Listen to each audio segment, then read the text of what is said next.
and welcome to Father Patrick Can Read, with me, Father Patrick, as we continue our adventure in Narnia and conclude Prince Caspian by C.S. Lewis.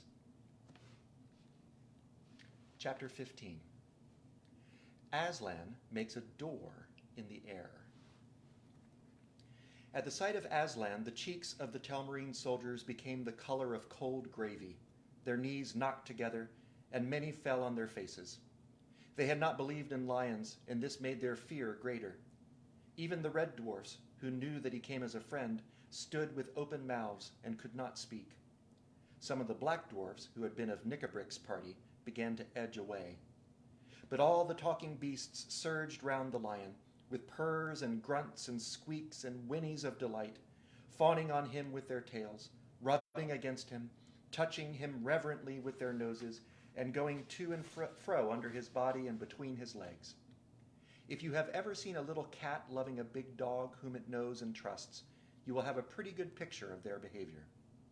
Then Peter, leading Caspian, forced his way through the crowd of animals.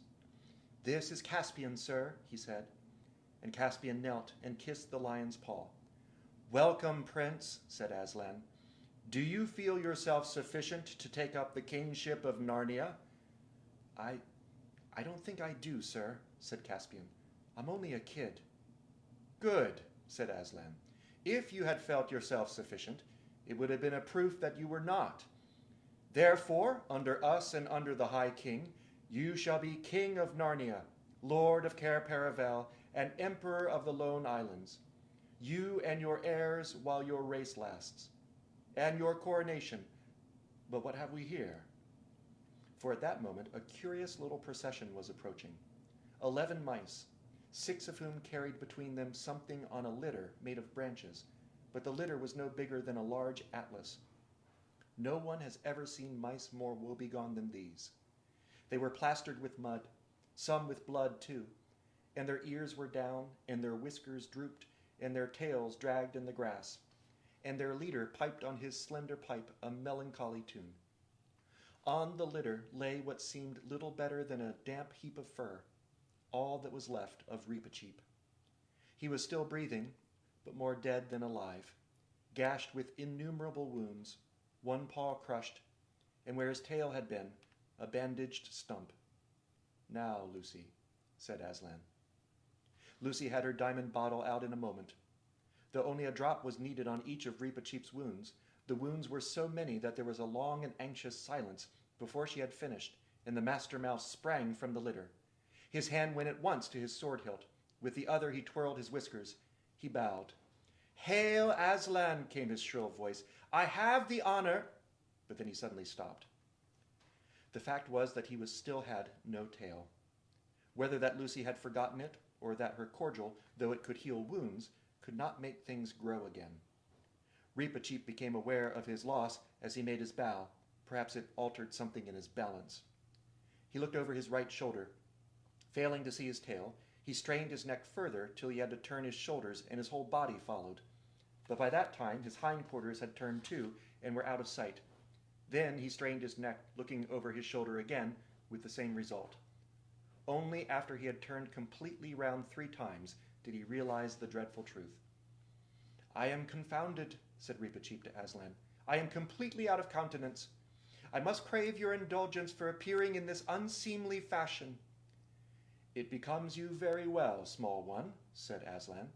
"All the same," Reepicheep replied, "if anything could be done, perhaps Her Majesty—" and here he bowed to Lucy. "But what do you want with a tail?" asked Aslan. "Sir," said the mouse, "I can eat and sleep and die for my king without one, but a tail is the honor and glory of a mouse." "I have sometimes wondered, friend," said Aslan, "whether you do not think too much about your honor." "Highest of all high kings," said Reepicheep, "permit me to remind you that a very small size has been bestowed on us mice, and if we did not guard our dignity, some, who weigh worth by inches, would allow themselves very unsuitable pleasantries at our expense.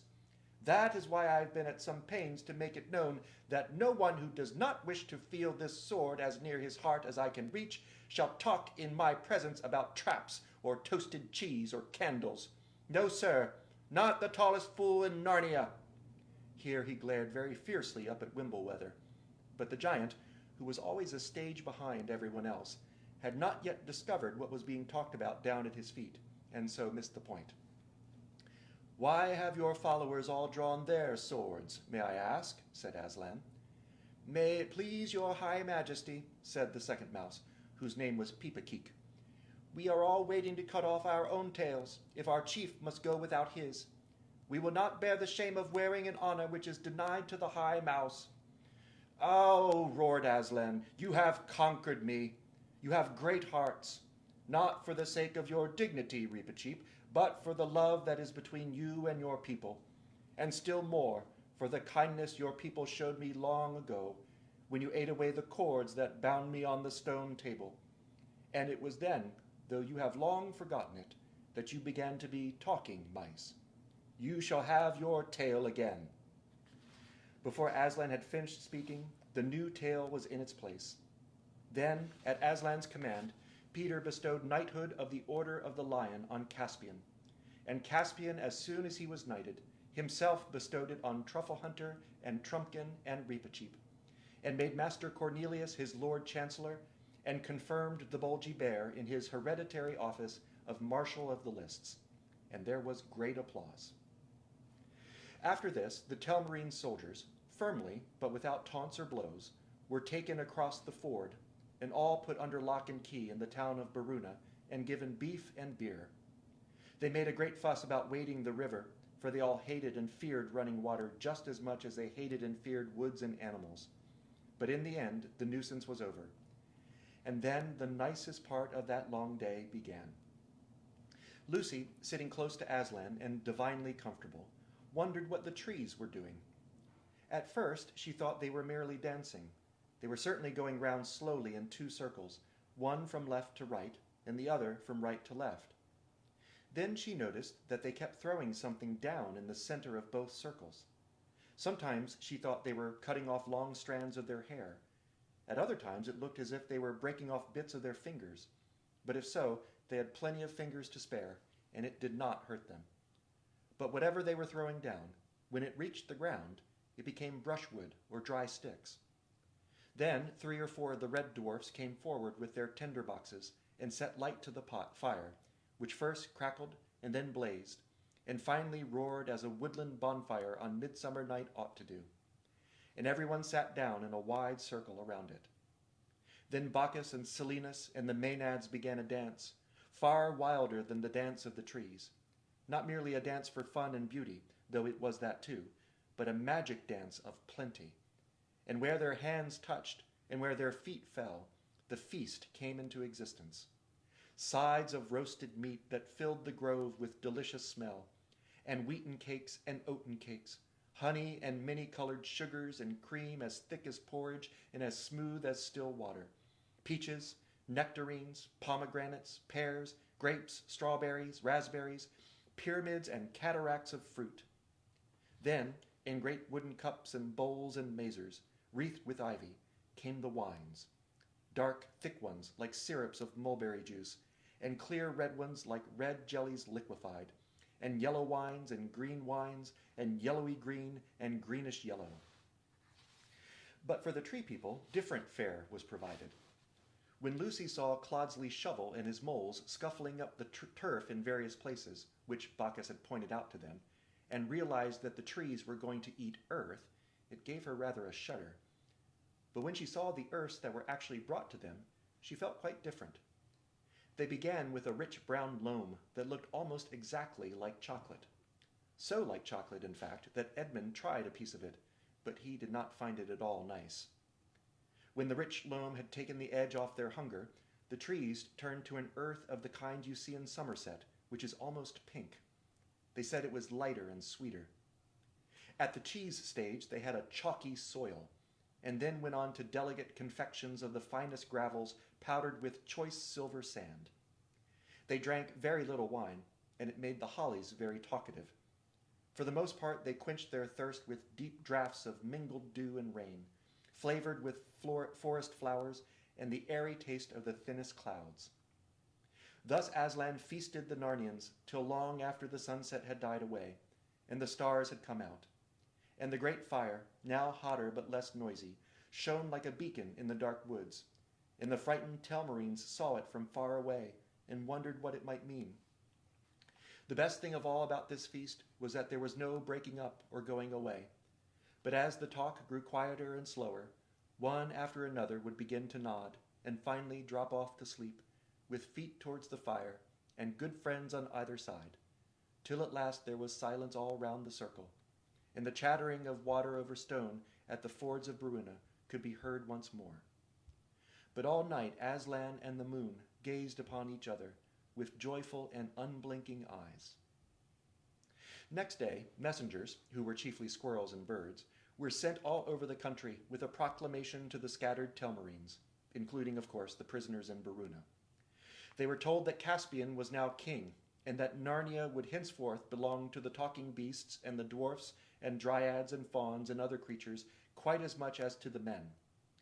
Any who chose to stay under the new conditions might do so. But for those who do not like the idea, Aslan would provide another home. Anyone who wished to go there must come to Aslan and the kings at the fords of Bruna by noon on the 5th day. You may imagine that this caused plenty of head-scratching among the Telmarines. Some of them, chiefly the young ones, had, like Caspian, heard stories of the old days, and were delighted that they had come back. They were already making friends with the creatures. These all decided to stay in Narnia. But most of the older men, especially those who had been important under Miraz, were sulky, and had no wish to live in a country where they could not rule the roost.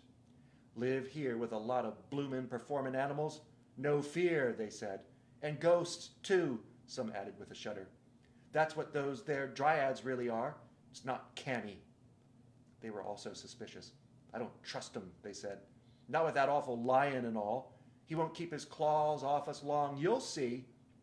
But then they were equally suspicious of his offer to give them a new home. Take us off to his den and eat us one by one, most likely, they muttered. And the more they talked to one another, the sulkier and more suspicious they became. But on the appointed day, more than half of them turned up. At one end of the glade, Aslan had caused to be set up 2 stakes of wood, higher than a man's head, and about 3 feet apart. A third and lighter piece of wood was bound across them at the top, uniting them, so that the whole thing looked like a doorway from nowhere into nowhere. In front of this stood Aslan himself, with Peter on his right and Caspian on his left. Grouped round them were Susan and Lucy, Trumpkin and Trufflehunter, the Lord Cornelius, Glenstorm, Reepicheep, and others. The children and the dwarves had made good use of the royal wardrobes in what had been the castle of Miraz, and was now the castle of Caspian, in what with silk and cloth of gold, with snowy linen glancing through slashed sleeves, with silver mail shirts and jeweled sword hilts, with gilt helmets and feathered bonnets. They were almost too bright to look at. Even the beasts wore rich chains about their necks. Yet nobody's eyes were on them or the children. The living and strokable gold of Aslan's mane outshone them all. The rest of the old Narnians stood down each side of the glade. At the far end stood the Telmarines. The sun shone brightly, and pennants fluttered in the light wind. Men of Telmar, said Aslan, you who seek a new land, hear my words. I will send you all to your own country, which I know, and you do not. We don't remember Telmar. We don't know where it is. We don't know what it is like, grumbled the Telmarines. You came into Narnia out of Telmar, said Aslan, but you came into Telmar from another place. You do not belong to this world at all. You came hither, certain generations ago, out of that same world to which the High King Peter belongs. At this, half the Telmarines began whimpering. There you are. Told you so. He's going to kill us all, send us right out of the world. And the other half began throwing out their chests and slapping one another on the back and whispering, there you are. Might have guessed we didn't belong to this place with all its queer, nasty, unnatural creatures. We're of royal blood, you'll see. and even Caspian and Cornelius and the children turned to Aslan with looks of amazement on their faces. "Peace," said Aslan in the low voice which was nearest to his growl. The earth seemed to shake a little, and every living thing in the grove became still as stone. "You, Sir Caspian," said Aslan, "might have known that you could be no true king of Narnia, unless, like the kings of old, you were a son of Adam, and came from the world of Adam's sons. And so you are. Many years ago in that world, in a deep sea of that world, which is called the South Sea, a shipload of pirates were driven by storm on an island, and there they did as pirates would, killed the natives, and took the native women for wives, and made palm wine, and drank and were drunk, and lay in the shade of the palm trees, and woke up and quarreled, and sometimes killed one another. And in one of these frays 6 were put to flight by the rest, and fled with their women into the center of the island, and up a mountain, and went, as they thought, into a cave to hide. But it was one of the magical places of that world, one of the chinks or chasms between that world and this. There were many chinks or chasms between worlds in old times, but they have grown rarer. This was one of the last. I do not say the last. And so they fell, or rose, or blundered, or dropped right through, and found themselves in this world, in the land of Telmar, which was then unpeopled. But why it was unpeopled is a long story. I will not tell it now. And in Telmar their descendants lived, and became a fierce and proud people. And after many generations there was a famine in Telmar, and they invaded Narnia, which was then in some disorder, but that also would be a long story, and conquered it and ruled it. Do you mark all this well, King Caspian? I do indeed, sir, said Caspian. I was wishing that I came of a more honorable lineage. You come of the Lord Adam and the Lady Eve, said Aslan, and that is both honor enough to erect the head of the poorest beggar, and shame enough to bow the shoulders of the greatest emperor in earth. Be content. Caspian bowed. And now, said Aslan, you men and women of Telmar, will you go back to that island in the world of men from which your fathers first came? It is no bad place.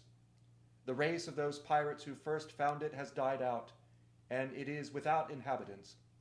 There are good wells of fresh water, and fruitful soil, and timber for building, and fish in the lagoons, and the other men of that world have not yet discovered it.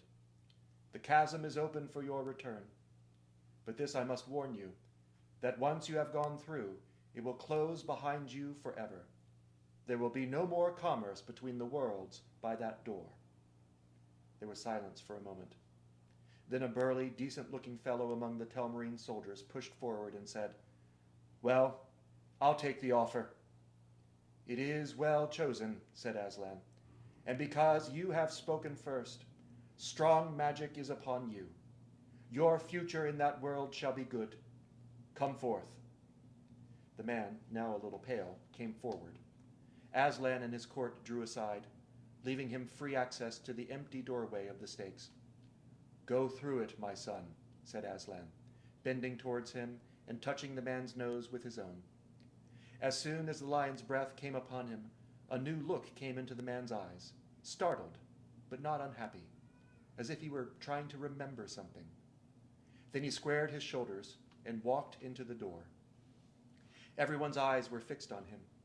They saw the 3 pieces of wood, and through them the trees and grass and sky of Narnia. They saw the man between the doorposts. Then, in 1 second, he had vanished utterly. From the other end of the glade, the remaining Telmarines set up a wailing, Oh, what's happened to him? Do you mean to murder us? We won't go that way. And then one of the clever Telmarines said, We don't see any other world through those sticks. If you want us to believe in it, why doesn't one of you go? All your own friends are keeping well away from the sticks. Instantly, Reepicheep stood forward and bowed. If my example can be of any service, Aslan, he said, I will take 11 mice through that arch at your bidding without a moment's delay. Nay, little one, said Aslan, laying his velveted paw ever so lightly on Reepicheep's head. They would do dreadful things to you in that world. They would show you at fairs. It is others who must lead. Come on, said Peter suddenly to Edmund and Lucy. Our time's up. What do you mean? Said Edmund.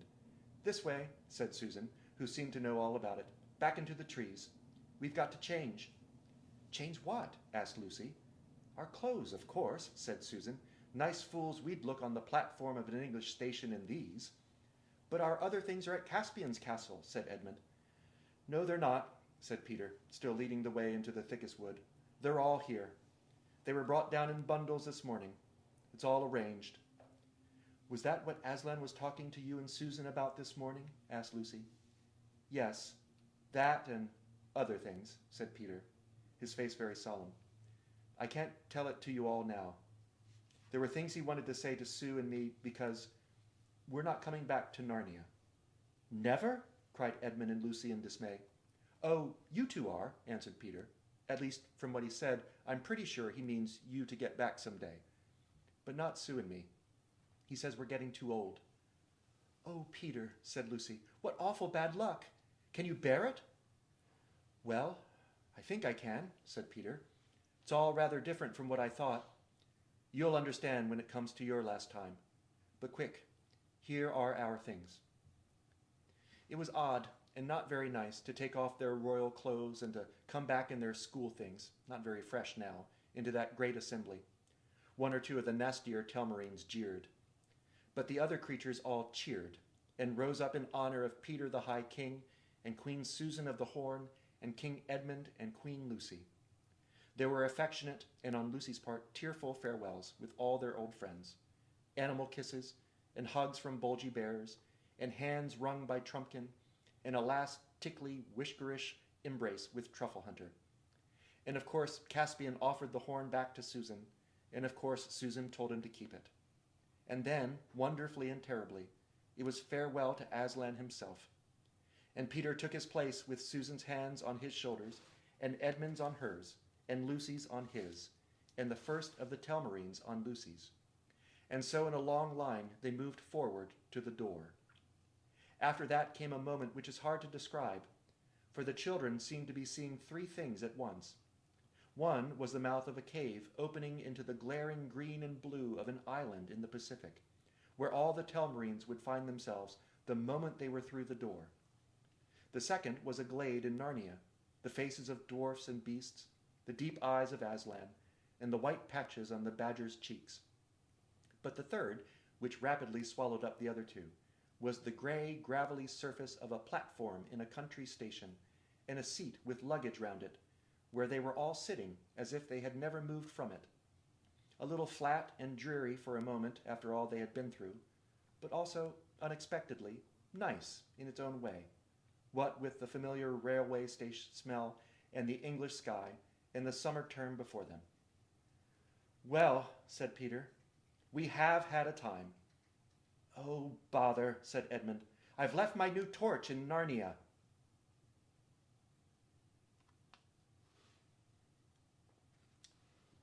Well, that concludes our adventure in Narnia. But I hope you will join with me on Monday at noon for Father Patrick Can Read, as we begin a new volume in the Chronicles of Narnia, The Voyage of the Dawn Treader by C.S. Lewis. Until then, goodbye.